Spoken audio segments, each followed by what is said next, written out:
कभी भी नहीं जुर्रत पड़ेगी शहबाज शरीफ की कॉल करने की, और ना ही करेगा, और ना जुर्रत पड़ेगी ना ही करेगा। अगर कहीं साबित करवा दिया जाए कि ये शहबाज शरीफ ने फलां दिन ये डोनाल्ड ट्रंप को कॉल कर दी है, तो मैं मीडिया पे बात करना छोड़ दूंगा। मोदी साहब पाकिस्तान को गिराने के लिए ना ये ज़्यादा कोशिश कर रहे हैं कि भी हम अमेरिका के साथ बहुत अच्छे से अच्छे ताल्लुकात करें, ताकि आप यू नो दैट के इस टाइम ना इंडिया जो है ना, पहले पता नहीं कोई 46% भी एजुकेटेड कंट्री नहीं थी, इस टाइम 100% है। तो टेक्नोलॉजी पे भी वो काम कर रहे हैं, वो एटमी कुव्वत भी अच्छी खासी बन गए हैं, तो वो चाहते हैं कि और हम ताकतवर हो सके। मुझे ये तो बताएं, ये डोनाल्ड ट्रंप है क्या?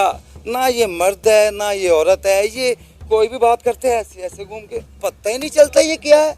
देखें, अगर ओवरसीज पाकिस्तानियों ने वोट डाला है ना इसको, इस मौजू पे कि जी इमरान खान साहब बाहर आ जाएंगे, ये अपने जहन से निकाल दें। अगर इमरान खान साहब बाहर आएंगे तो ये पाकिस्तान के कानून के तरीके से बाहर आएंगे, जो इन लोगों ने किया हुआ है उसकी सजा भुगतेंगे। 50 से 60 लाख हिंदुस्तानी, जिसमें हिंदू भी हैं मुस्लिम भी हैं, वो अमेरिका में रह रहे हैं। ये अगर कैमला हैरिस की कहीं पर भी ये बात आ जाती ना कि हम जो आपकी अकलियतें हैं, जो हिंदू बरादरी है या सिख है, हम उनकी तहफ़्फ़ुज़ करेंगे, आप उठा के देख लें कहीं पर नहीं। लेकिन डोनाल्ड ट्रंप को की पॉइंट पता था कि मैं इस बात पे करूंगा, कायम रहूंगा कि मैं बार बार हिंदुओं की बात करूंगा, मैं बार बार मोदी का नाम लूंगा, मैं क्योंकि हमारे पाकिस्तानी भी बहुत बड़ी तादाद में अमेरिका में रह रहे हैं, हमारे क्योंकि डोनाल्ड ट्रंप की पार्टी से हमारे 3 पाकिस्तानी निज़ाद हैं, वो रुकन मुंतखब हुए हैं। नवाज शरीफ साहब तो पहले ही पहुंच गए लंदन, अभी इलेक्शन के अभी हुए नहीं थे, वो पहले पहुंच गए हैं। क्या करने गए लंदन? आई थिंक जो है ना, वो उन्होंने ये सोचा होगा कि वो मैम जीतेंगे, माला नाम था, क्या नाम था, वो जीतेंगे तो मैं उनके पैर पकड़ लूँगा। अगर ट्रंप साहब जीत गए। डोनाल्ड ट्रंप के सदर बनने के बाद इंडिया के प्राइम मिनिस्टर नरेंद्र मोदी ने डोनाल्ड ट्रंप को कॉल की और उनके सदर बनने पर उन्हें मुबारकबाद पेश की। डोनाल्ड ट्रंप ने बताया कि इंडिया उनका सच्चा दोस्त है और नरेंद्र मोदी दुनिया के पहले लीडर हैं जिन्होंने उन्हें कॉल करके सदर बनने पर मुबारकबाद पेश की है। मोदी साहब ने भी मौके पर चौका मार दिया और कहा कि इंडिया अमेरिका के साथ डिफेंस पर, स्पेस पर, एनर्जी पर और टेक्नोलॉजी पर कोलैबोरेशन करना चाहता है। दूसरी तरफ हमने देखा कि जब पाकिस्तान के प्राइम मिनिस्टर शहबाज शरीफ ने ट्वीट करके ट्रंप को मुबारकबाद देना चाहिए तो इलोन मस्क की जानिब से इनकी ट्वीट को बैन कर दिया गया। इसी पर आज हम बात करेंगे पाकिस्तान के अवाम से, तो आइए चलिए हमारे साथ। देखें, हमारी राय तो वैसी होनी चाहिए जैसे कि हमारी अगर राय मिसाल के तौर पे तुर्की में अगर इलेक्शन हुए हैं तब भी वैसे हमारी राय होनी चाहिए, चाहे इंडिया में होने चाहिए। बट हमारे हालात बिल्कुल मुख्तलिफ हैं। किसी और मुल्क में इलेक्शन हो रहा है और उसके असरात पाकिस्तान में इतने पड़ रहे हैं कि ऐसे लग रहा है कि जैसे पाकिस्तान के इलेक्शन हुआ है। रीज़न हम ये देखें कि हमारे कुछ ट्वीट कट किए जा रहे हैं हमारे मुल्क से, हमारे वफाकी वज़ीरों की तरफ से जो अभी मौजूदा भी हैं और कोई साबिक वज़ीर भी हैं, और हमारे जो वज़ीर आज़म साहब हैं वो सिर्फ डर के ना एक महदूद से लफ्ज़ लिख कर डोनाल्ड ट्रंप साहब को मुबारकबाद दे दें। अगर उसी तरह हम दूसरी तरफ जाएं और इंडिया की बात करें तो नरेंद्र मोदी उनको डायरेक्टली कॉल करके मुबारकबाद दे रहे हैं उनको, और उनको कह रहे हैं कि सर अभी देखें, अभी डोनाल्ड ट्रंप वाइट हाउस तक नहीं पहुँचे, अभी तो वो अपने घर में है, अपनी सपोर्टरों के साथ वो इंजॉय कर रहे हैं, अपनी जीत को सेलिब्रेट किया जा रहा है उनके। लेकिन देखें, मोदी ने मौके के ऊपर, इसको कहते हैं भाई चौका लगाना, मोदी ने कॉल की, मुबारकबाद दी, और ये मैं बिल्कुल वसूख के साथ बता रहा हूँ, ये कोई एवं बात नहीं है, बिल्कुल अपनी 100% गारंटी के साथ बात कर रहा हूँ कि नरेंद्र मोदी ने डोनाल्ड ट्रंप को ये कहा है कि भाई आपने हमारे साथ डिफेंस के ऊपर भी आपने हमारे साथ ताउन करना है, आपने हमारे पावर सेक्टर में हमारे साथ भी ताउन करना है, और आपने इकोनॉमी हमें और ज़्यादा सपोर्ट करना है। ये देखिए पहले दिन की बात है अभी, और नरेंद्र मोदी ने मौके के ऊपर चौका मारते हुए ये डोनाल्ड ट्रंप पहली कॉल है दुनिया के किसी लीडर की जिन्होंने डायरेक्ट जो है डोनाल्ड ट्रंप को कॉल की है, और 5 से 6 मिनट की टोटल गुफ्तगू रही है। जो अमेरिका का मीडिया है उन्होंने ये कॉल जो है अपने मीडिया पे नशर भी की है, जिसमें उन्होंने बात किया कि उन्होंने हम आपके साथ स्पेस पे, टेक्नोलॉजी पे, डिफेंस पर काम करना चाहते हैं। आप देखें कि नरेंद्र मोदी ने सिर्फ उन्हें खाली मुबारकबाद नहीं दी। पहली बात तो ये कि नरेंद्र मोदी पहले लीडर हैं जिन्होंने ट्रंप को डायरेक्ट कॉल की, और उसके बाद वो कॉल करके सिर्फ मुबारकबाद नहीं दे रहे, वो कह रहे हैं कि हम आपसे जो है बात करेंगे, आपके साथ काम करेंगे स्पेस पे, टेक्नोलॉजी पे, डिफेंस पे, एनर्जी पे। और मैं कहती हूँ आप यहीं से देख लें कि नरेंद्र मोदी ने देख लिया है, उन्होंने कहा है कि हमने इन सेक्टर पर काम करना है, अमेरिका के साथ ताल्लुकात बेहतर से बेहतरीन करने हैं। देखिए यही तो बात होती है कि इकोनॉमिकल पावरफुल बंदा ये बात कर सकता है, और हमारे वजीर आजम जस्ट कॉल भी नहीं कर पा रहे, क्योंकि उनको ये डर है कि शायद जैसे कि एक हमारे पाकिस्तान में चल रहा था कि बाइडन आया, इमरान अंदर हो गया। अब ये बात आ रही है कि जैसे कि इमरान का दोस्त है ट्रम्प, और अब वो सपोर्ट करके इसको बाहर निकालने में, बड़ी ही गलत बात है। हमारा मुल्क 3 हिस्सों में बढ़ चुका है। एक वो हिस्सा है जो कहता है ये हुकूमत चलती रहे, एक वो हिस्सा है जो चाहता है कि अमेरिका मुदाखलत करे और इमरान को बाहर निकाले, तीसरी वो कुव्वत है कि जो कहते हैं हमें अमेरिका हमारी फौज को, हमारे इदारों को, वो उन पे बात करें। इस तरह नहीं होना चाहिए कोई भी। हम फिर आज़ाद तो ना हुए, हम तो वही गुलाम हो गए। फिर ये तो गुलामों वाली बात हो रही ना। क्यों हम पे खुद पे बिलीव नहीं है? क्यों नहीं हम कर पा रहे भाई अपने फैसले अपने मुल्क में? क्यों नहीं कर पा रहे? चाहे वो नवाज का है, चाहे वो शहबाज का है, चाहे वो जद्दारी का है, फजलुर रहमान का है, चाहे वो मरियम का, बिलावल का, हमारे मुल्क के अंदर फैसले होने चाहिए भाई। डोनाल्ड ट्रंप आज से 1 साल पहले किधर खड़े थे? दुनिया का कोई भी मीडिया एंकर पर्सन कोई भी मुझे बता दे कि उसकी जीत के रेशो जस्ट 14% थे। और माइक जो उस वक्त जो बाइडन की पार्टी थी, उस क्योंकि उस वक्त तो यही बज़ाहिर लग रहा था कि बाइडन ही दोबारा इलेक्शन में खड़े होंगे। ये तो एकदम उनका चेंज आया, डेमोक्रेट ने चेंज किया और कैमला हैरिस को लेके आए, तो उम्मीद यही कर रही थी कि बाइडन दोबारा आएंगे इक़्तिदार में, लेकिन ऐसा नहीं हुआ। उनकी आवाम ने वोट दिया अपने इदारों के खिलाफ, अपनी अदालतों के खिलाफ, उन्होंने इदारों के खिलाफ खुलेआम बगावत की एज ए बैलेट के ज़रिए। और देख लें अवाम का एहतराम किया गया, और जो अवाम ने कहा वही बंदा आज डोनाल्ड ट्रंप बन के बैठ गया। लेकिन हमारे मुल्क में ऐसा नहीं है भाई। अनफॉर्चुनेट हमारे मुल्क में इस तरह की चीज़ें नहीं है। अवाम का फैसला नहीं माना जा रहा।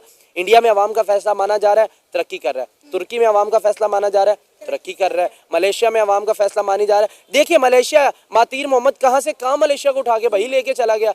नरेंद्र मोदी हमारे पड़ोसियों की बात है, कहाँ से कहाँ लेके चला गया।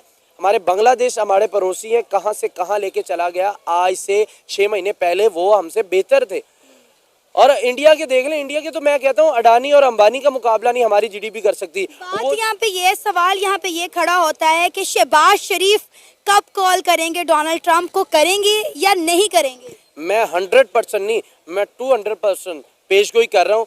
कभी भी नहीं जरूरत पड़ेगी शहबाज शरीफ की कॉल करने की, और ना ही करेगा, और ना जरूरत पड़ेगी ना ही करेगा। अगर कहीं साबित करवा दिया जाए कि ये शहबाज शरीफ ने फलां दिन ये डोनाल्ड ट्रंप को कॉल कर दी है, तो मैं मीडिया पे बात करना छोड़ दूंगा। इतनी बड़ी मैं बात कर रहा हूँ। मेरा अपना यूट्यूब चैनल है, मैं उस पर भी बात करना छोड़ दूंगा। नहीं कर पाएगा। हाँ करेगा तब जब इदारे साथ में सपोर्ट, पहले हमारे इदारों की तरफ से कॉल जाएगी, फिर शहबाज शरीफ करेंगे। क्योंकि शहबाज शरीफ अभी खुद एक सोच रहे हैं कि हमें रिएक्ट कैसे करना है, हम कैसे क्योंकि ऑलरेडी पता है सबको कि नून लीग वालों ने दबा के ट्रंप के खिलाफ उन्होंने किए, और ट्रंप ने इमरान खान का कई रैलियों में नाम लेके, नरेंद्र मोदी का नाम लेके वो इलेक्शन कैंपेन चलाई है। ये कोई ढकी छुपी बात नहीं, हम नहीं कर रहे, आलमी मीडिया पे बड़ा भाई। डोनाल्ड ट्रंप ने बात की थी, मिस्टर इमरान माय फ्रेंड नहीं, my best friend, good relationship, ये उसने बात की है कि मेरे रिलेशन बहुत अच्छे, मेरा बेस्ट फ्रेंड है। इससे बात यही पता चलती है कि भाई अब मामलात बदलने वाले। लेकिन मैं फिर से एज ए पाकिस्तानी ये बात कर रहा हूँ कि हमारे मुल्क के फैसले हमारे मुल्क में होने चाहिए, फिर ही हमारी इज्जत होगी, जैसे हमारे पड़ोसियों की इज्जत हो रही है। सही, आपको पता है डोनाल्ड ट्रंप के साथ जब नरेंद्र मोदी की गुफ्तगू हुई तो उन्होंने बताया, बल्कि कहा कि इंडिया हमारा ट्रू फ्रेंड है और नरेंद्र मोदी एक बड़े अच्छे लीडर हैं। मतलब आप देखें कि नरेंद्र मोदी ने कॉल की है ट्रंप को मुबारकबाद देने के लिए, और उल्टा जो है ट्रंप नरेंद्र मोदी की तारीफ कर रहे हैं, इंडिया की तारीफ कर रहे हैं। देखिए आपको इस बात का आइडिया होगा कि 50 से 60 लाख हिंदुस्तानी, जिसमें हिंदू भी है मुस्लिम भी है, वो अमेरिका में रह रहे हैं। ये अगर कैमला हैरिस की कहीं पर भी ये बात आ जाती ना कि हम जो आपकी अकलियतें हैं, जो हिंदू बरादरी है या सिख है, हम उनकी तहफ़्फ़ुज़ करेंगे, आप उठा के देख लें कहीं पर नहीं। लेकिन डोनाल्ड ट्रंप को की पॉइंट पता था कि मैं इस बात पे करूँगा, कायम रहूँगा कि मैं बार बार हिंदुओं की बात करूँगा, मैं बार बार मोदी का नाम लूँगा। मैं क्योंकि हमारे पाकिस्तानी भी बहुत बड़ी तादाद में अमेरिका में रह रहे हैं, क्योंकि डोनाल्ड ट्रंप की पार्टी से हमारे 3 पाकिस्तानी निज़ाद हैं, वो रुकन मुंतखब हुए हैं। इसी तरह ट्रंप को पता था कि किस चीज़ पे मैंने बात करनी। उसने इमरान का भी नाम लिया, उसने मोदी का भी नाम लेके, वो ये 2 मुल्क हैं जिसकी बहुत बड़ी तादाद अमेरिका में रहती हैं और वहाँ के नेशनैलिटी होल्डर हैं, उसका डोनाल्ड ट्रम्प ने फ़ायदा उठाया और डोनाल्ड ट्रम्प जीत गया। अब ये डोनाल्ड ट्रम्प का जीतना ये ग्लोबल पॉलिटिक्स होने वाली है, ये बात ज़हन में रख लें। नक्शा बदलने वाला है, आने वाले 45 दिन पूरी दुनिया के लिए बहुत बड़े अहम है, पूरी दुनिया में। पता है 5.5 मिलियन हिंदू कम्युनिटी ने जो है वो डोनाल्ड ट्रम्प को वोट डाले हैं, जिसकी वजह से डोनाल्ड ट्रम्प जो है वो जीत से हमकिनार हो चुके हैं। देखिए फ़र्क अगर सिर्फ देखा जाए कैमला हैरिस का और डोनाल्ड ट्रम्प का जस्ट 1.75 पॉइंट है, 19-20 का फर्क, 19-20 का फर्क है, यानी कि सिर्फ 2% से भी कम मार्जिन से डोनाल्ड ट्रम्प जीत। और ये वही कम्युनिटी है जिसने भरपूर वोट दिया है, अपना एक होकर उन्होंने डोनाल्ड ट्रम्प को वोट दिया है। रीज़न अब उसका इंडिया क्या फ़ायदा उठाएगा। अब नरेंद्र मोदी कहीं ना कहीं जैसे एक दोस्त बैठते हैं, क्योंकि वो जब खुद मुंह से कह रहे हैं डोनाल्ड ट्रम्प और नरेंद्र मोदी हम बेस्ट फ्रेंड हैं, हम दोस्त हैं अच्छे, तो वो कहीं ना कहीं ये बात का कहीं ना कहीं तड़का लगाएगा ज़रूर मोदी से मिलते हुए, क्योंकि पहले फरवरी में वहाँ एक कॉन्फ्रेंस होने वाली जिसमें डोनाल्ड ट्रम्प को बज़ाहिर जाना पड़ेगा, क्योंकि इंडिया में वो कहीं ना कहीं वो इस बात का तड़का लगाएगा। जितना मैं नरेंद्र मोदी को जानता हूँ, वो कहेगा कि भाई आप इंडियन के वोटों से सदर बने हैं, ये कह देगा। ये चाहे मजाक में बात करें, क्योंकि दोस्त होते हैं वो मजाक भी करते हैं और सीरियस बात भी करते हैं, चाहे वो एक सदर है, लेकिन नरेंद्र मोदी भी अपने मुल्क का वजीर आजम है। बहुत बड़े दोनों स्टेक होल्डर मिलेंगे आपस में, इकॉनमी मिलेंगे आपस में, ये बात करेंगे। लेकिन जब ये नरेंद्र मोदी बात करेंगे, उसका रिजल्ट बड़ा अच्छे पॉजिटिव असरात इंडिया पे पड़ने वाले, लेकिन पाकिस्तान के उसके कोई असरात आने वाले नहीं है, क्योंकि पाकिस्तान जब तक इन मामला से नहीं निकलेगा तो ये हमारा बहुत सारा मुश्किल हो जाएगा हमारे मामला। आपको पता है, मुझे डोनाल्ड ट्रम्प की जो विक्ट्री स्पीच थी उसकी सबसे अच्छी बात ये लगी कि उन्होंने बोला कि वो अगले 4 साल तक किसी जंग के बारे में नहीं सोचेंगे, बल्कि जो जंग चल रही है उन्हें रोकने की भरपूर कोशिश करेंगे। और यकीन करें, उनकी इस विक्ट्री स्पीच की इन चंद लाइनों ने जो है ना वो पाकिस्तानियों के, इंडियंस के, पूरी दुनिया के, मैं कहती हूँ, दिल जीत लिए। मैं उस दिल तो जीत लिए, लेकिन इस बात को समझना हमने कैसे, इस चीज़ को हम जो समझदार लोग हैं और जो सुनने वाले हैं उनके तक पहुँचाना कैसे, हमारा ये फ़र्ज़ है हम उनको सही बात पहुँचाएं। वो बात की किसको हिट है, वो ईरान पे हिट हुई है, वो बराह रास्त इसराइल पर हिट हुई है, और ये फ़लस्तीन के मामलात अब रुकने वाले हैं। ना तो अब अफगानिस्तान में वो मामलात पहले जैसे रहे, और यूक्रेन की भी जंग अब रुकने वाली है, ये मैं ऑनर कह रहा हूँ, ये रुक जाएगी अब जंग। अब किसी भी पूरी दुनिया में जंग नहीं होने वाली, स्ट्रेट फॉरवर्ड कह दिया, क्योंकि डोनाल्ड ट्रम्प के पास ये आखिरी मौका है अपने आप को लीड करने का, और वो कभी भी ये मौका ज़ाया नहीं करेंगे, क्योंकि उन्होंने बहुत सारी अंदरूनी मामलात का भी चैलेंज है। लेकिन यूनाइटेड स्टेट का मतलब ये है कि आप पूरी दुनिया को रिप्रेजेंट करते हैं। वो ये इसराइल, ये जंग भी रुकने वाली है, ईरान के मामलात भी स्टेबल होने वाले हैं, और फ़लस्तीन का मसला डोनाल्ड ट्रम्प के ही दौर में हल होने वाला है। ये मैं बहुत बड़ी पेशगोई कर रहा हूँ, ये हल होने वाला है। ये से अब डोनाल्ड ट्रम्प ये चाहे 1 साल में कर दें, 2 में कर दें, 3, लेकिन जाते जाते फ़लस्तीन का मसला हल होने वाला है, ईरान के मामला हल होने वाले, और इसराइल को शटअप कॉल मिल गई इस बात से। पहली तो बात ये कि नरेंद्र मोदी ने इसलिए उन्हें जो कॉल करके अपने ना ताल्लुकात बढ़ाने के लिए ना कॉल किया कि भाई वो भी तरक्की याफ्ता इस टाइम मुल्क है, इंडिया भी, और इस टाइम अमेरिका भी तरक्की याफ्ता मुल्क है। वो जितनी ज़्यादा गुफ्तगू करेंगे आपस में तो उसे उतना ही उन्हें बेनिफिट होगा, आपस में मिल के वो काम करना चाहते हैं। और बाकी हमारे मुल्क के माशी हालात तो आप देख ही रहे हैं। जी, तो हम एक तो इस बात की खुशी है कि डोनाल्ड ट्रम्प प्रेसिडेंट बन गए हैं, कि वो अच्छे खान साहब के दोस्त हैं, और अल्हम्दुलिल्लाह मैं भी पीटीआई सपोर्टर हूँ, तो बहुत अच्छी बात है कि वो प्रेसिडेंट इस टाइम बन गए हैं। तो आई होप कि वो स्ट्रगल थोड़ी सी करके डोनाल्ड ट्रम्प साहब हमारे खान साहब को भी रिहा करा दें, ताकि हमारे भी माशी हालात बिल्कुल ठीक हो सके। अच्छा, नरेंद्र मोदी साहब ने 5 से 6 मिनट की कॉल की है डोनाल्ड ट्रम्प को, जिसमें उन्होंने बात की। जय हिंद, नमस्कार दोस्तों। तो दोस्तों आपने तो देखा ही होगा पाकिस्तानी अवाम किस प्रकार से भड़की हुई है इंडिया के ऊपर।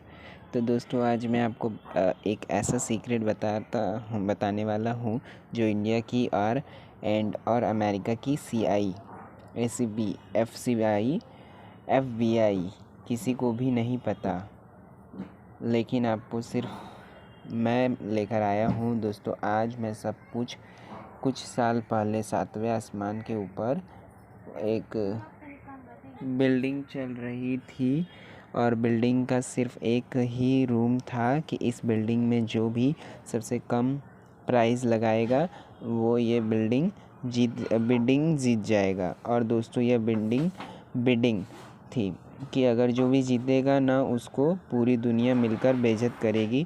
और दोस्तों जो इंडिया वाले हैं वो लोग ये नहीं मानते, मोदी ये नहीं मानता कि भाई सातवां आसमान भी होता है, लेकिन फिर भी मोदी ने बहुत सारे पैसे देकर इस बिडिंग को नहीं जीता। लेकिन दोस्तों पाकिस्तान इस बिडिंग को जीता क्योंकि भाई वो मानता है कि सातवां आसमान भी हमारा है, सब कुछ हमारा है। तो लोगों ने वहाँ पर कुछ कह दिया ही नहीं और सबसे कम प्राइस इसकी वजह से वो बिडिंग जीत गया। तभी तो दोस्तों आज पूरी दुनिया इस लोगों को पाकिस्तानियों को बेइज्जत कर रही है। तो कुछ ऐसा कि दोस्तों ट्रम्प राष्ट्रपति बना और पाकिस्तान के राष्ट्रपति मतलब पाकिस्तान का जो प्रधानमंत्री है उनके सोचना कि चलो उन्होंने भी सोचा कि चलो हम भी बधाई दे देते हैं, पूरी दुनिया बधाई दे रही है और उन्होंने भी बधाई दी, ट्विटर पर जाकर ट्वीट किया। बट इलॉन मस्क बीच में आ गए और उन्होंने उनके ट्विटर को ही ब्लॉक कर दिया, ट्विटर आईडी को ही ब्लॉक कर दिया।